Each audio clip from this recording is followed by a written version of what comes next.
Better at selling, but you don't know how. Well, in today's video, I'm actually going to be talking about the notes I took when it comes to sales through the years of experience and the things I have learned along the way.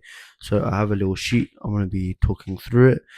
Um, the first thing is you must help the logical side of the client's or prospect's brain before they buy anything. Simply because if you make them buy based on emotion, then they're going to be the worst client of your life because they might get really emotional and buy into it that time, but then 2 weeks later or a week later or even a day later, they might ask for a refund, and that's not what you need because you might have already completed the service for them, but they just wasn't really feeling like buying it in the first place.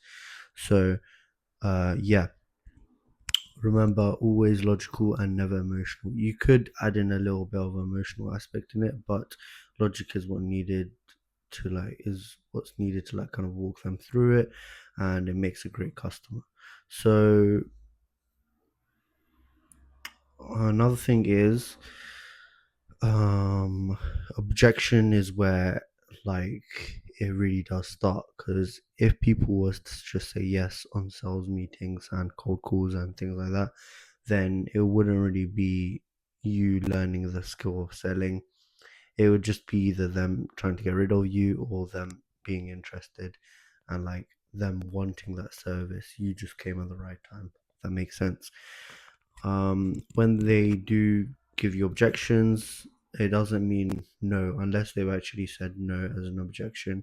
Then that's not really an objection, and you should just leave the call.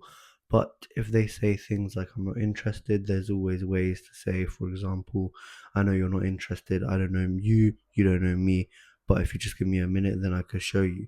That's one of the objection handling things that I've learned, and it served me really well, especially for people that don't kind of understand the different strategies and things like that.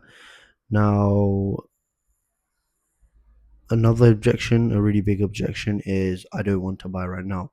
And something you could say is totally understand what are the main criteria you are thinking about. People say this, it is really good because um, it's another objection which is not saying no, it's saying, oh, I don't really understand.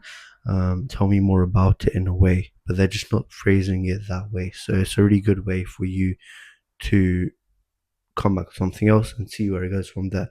Now, of course, if they keep on saying no, if they keep on saying this, then I would just say shut the call off simply because you need to save more time and you can put that time elsewhere. Now, um, like I said, expect no. No is actually yes if you know how to sell.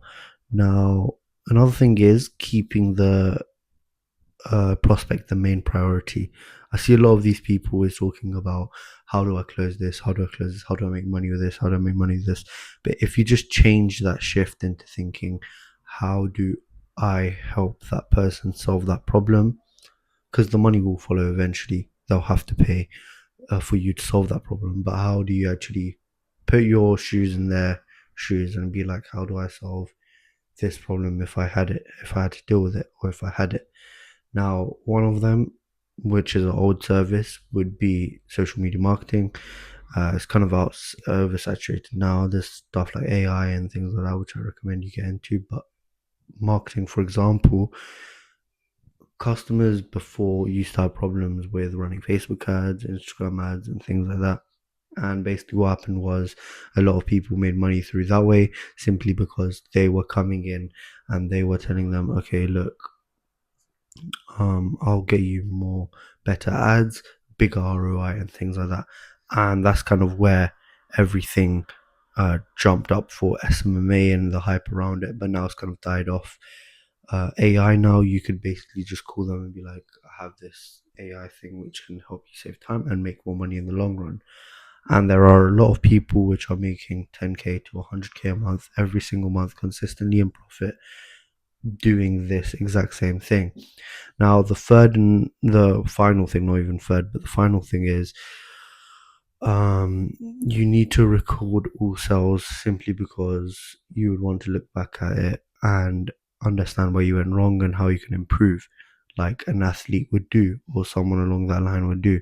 people in sports and people like that, they tend to do this a lot just to look at the past games and see where they went wrong and how they could improve. It really does occur in everything in life. Like, you need to be continuously improving, continuously learning. And this alone is actually what made me 1K in my first 2 weeks of starting this business. Um, yeah, that's really it. Um, that's the only advice you need. And in order to succeed, you should be pretty good based off this advice to make your first 1K. This is what took me from 0 to 1K in 2 weeks. But then obviously you need to carry on learning to really push past to that 10K, because the first way you made your 1K is not the same as you made 10K and 100K and so on. So if you like this video, like it, drop a subscribe, and I'll be creating more videos like this.